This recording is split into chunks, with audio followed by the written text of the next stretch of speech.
जैसे ही मोहन को झपकी आई, भानु ने मौका पाकर जादुई गाय सुहानी को मार डाला। कुछ देर बाद मोहन को गाय की तेज चीख सुनाई दी। अरे, ये तो सुहानी की आवाज है। वो दौड़कर पहुंचा पर देखा गाय जमीन पर पड़ी है, मर चुकी है। मोहन फूट फूट कर रो पड़ा। आंसुओं से भरी आंखों के साथ मोहन घर लौटा। अरे, तुम अकेले लौट आए। सुहानी कहाँ है? कहीं उसे जंगल में छोड़ तो नहीं आए? नहीं गीता, सुहानी अब हमारे बीच नहीं रही। एक दिन की बात है। जंगल के एक पेड़ पर एक जादुई पक्षी बैठा था। वो कई सालों से गीता को रोज घास काटते देख रहा था। वाह, ये औरत कितनी मेहनती है। रोज सुबह आती है, बकरी के लिए ताजी घास काट के ले जाती है। लेकिन एक बकरी से भला कितना दूध मिलता होगा? बस घर की चाय के लिए ही काफी होगा। बेचने को क्या बचता होगा बेचारी के पास? मैं जादुई पक्षी हूँ, क्यों ना मैं गाय बन जाऊं और इसके घर चला जाऊं? अगर मैं खूब दूध दूं तो ये लोग आराम से अपना जीवन गुजार पाएंगे। हाँ, यही ठीक रहेगा। वैसे भी ये औरत बहुत दयालु लग रही है। इतना कहकर पक्षी पेड़ से नीचे उतरा। अचानक एक सुनहरी रोशनी फैली और पक्षी एक खूबसूरत गाय में बदल गया। गाय गीता के पास आकर बोली, हे दयालु औरत, मैं इस जंगल में अकेली रहती हूँ, मेरा कोई नहीं है। क्या तुम मुझे अपने घर ले चलोगी? बदले में मैं तुम्हें ढेर सारा दूध दूंगी। अरे, ये मैं सपना तो नहीं देख रही? ये गाय तो बोल रही है।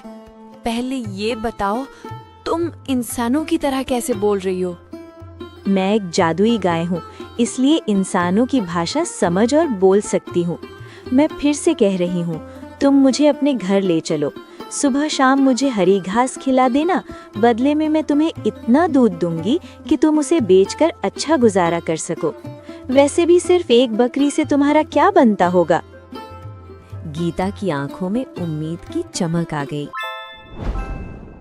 मुझे वो गाय देखनी है। इतना दूध देने वाली गाय मेरे पास हो तो कितना फायदा होगा। तभी सेठ रंजीत मोहन के घर पहुंचा। मोहन, सुना है तुम्हारी गाय का दूध बहुत अच्छा है। क्या मैं तुम्हारी गाय देख सकता हूँ? जरूर सेठ जी, आइए। सेठ जी, ये है मेरी जादुई गाय गौरी। मुझे यकीन नहीं होता। क्या तुम अभी मेरे सामने इससे दूध मंगा सकते हो? क्यों नहीं सेठ जी। हे जादुई गाय गौरी, सेठ जी को तुम्हारी शक्ति देखनी है। कृपया इस बाल्टी को दूध से भर दो। तभी तुरंत एक तेज सुनहरी रोशनी फैली और बाल्टी दूध से भर गई। मोहन, तुम मुझे ये गाय दे दो। मैं तुम्हें इसके बदले बहुत सारा धन दूंगा। नहीं सेठ जी, ये गाय आप नहीं ले सकते। आप इसका गलत इस्तेमाल करेंगे। ये गाय सिर्फ ईमानदार और नेक लोगों के लिए है। देखता हूँ मुझे कौन रोकता है। ये कहकर सेठ रंजीत ने गाय की रस्सी खोलने की कोशिश की। जैसे ही उसने रस्सी पकड़ी, उसके हाथ भयंकर जलने लगे। मेरे हाथ जल रहे हैं। मोहन, बचाओ। मोहन हैरान था। तभी गौरी खुद बोल उठी, मोहन, चिंता मत करो। ये दुष्ट जमींदार वर्षों से गरीबों को सताता आया है, उनकी जमीनें छीनता रहा है। आज इसे इसकी करतूतों की सजा मिल रही है। मुझे माफ कर दो। आज के बाद मैं किसी गरीब को नहीं सताऊंगा। मुझे तुम्हारी गाय नहीं चाहिए, बस मेरे हाथ ठीक कर दो। देखिए सेठ जी, मैं गौरी के दूध से जो कमाता हूँ उसका ज्यादातर हिस्सा तो गरीबों की मदद में लगा देता हूँ, और आप गरीबों की फसल और जमीन जबरदस्ती छीन लेते हैं। इसलिए ये गाय आपके लिए नहीं है। मुझे अपनी गलती पर पछतावा है। मैं सबकी जमीन और धन वापस कर दूंगा। बस मुझे माफ कर दो। मुझे नहीं, उन गरीबों से माफी मांगिए जिनका आपने हक छीना है। उनकी जमीन लौटाइए। सेठ रंजीत सचमुच पिघल गया। उसने तय किया कि वो सबकी जमीन पैसा वापस करेगा और जरूरतमंदों की मदद भी करेगा। कुछ समय बाद मोहन ने गौरी के सिर पर हाथ फेरते हुए कहा, गौरी, अब हमारे पास इतना धन हो गया है कि हम ईमानदारी से छोटा मोटा व्यापार करके अपनी बाकी जिंदगी गुजार सकते हैं। तुमने हमें जितना दिया उसके लिए हम हमेशा आभारी रहेंगे। अब तुम किसी और गरीब, ईमानदार और मजबूर इंसान की मदद करने जाओ। तुम बहुत अच्छी हो। जहां भी जाओ लोगों को खुशियां देना। मोहन, गीता, तुम दोनों ने मुझे अपने परिवार की तरह रखा। मैं हमेशा तुम्हारी नेकी याद रखूंगी। अब मुझे चलना होगा।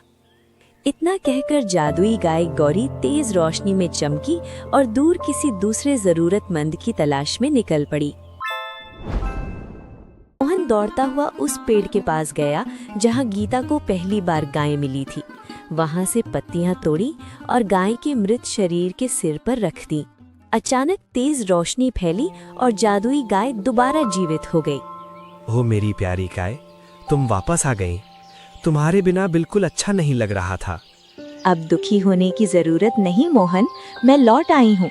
चलो घर चलते हैं, गीता भी परेशान होगी।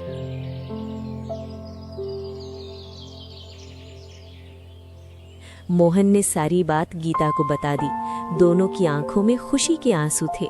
मेरी प्यारी गाय, तुम्हारे बिना हमने ठीक से खाना भी नहीं खाया। सुबह गाय ने खुद मोहन को एक राज बताया। मोहन, मेरी बात ध्यान से सुनो।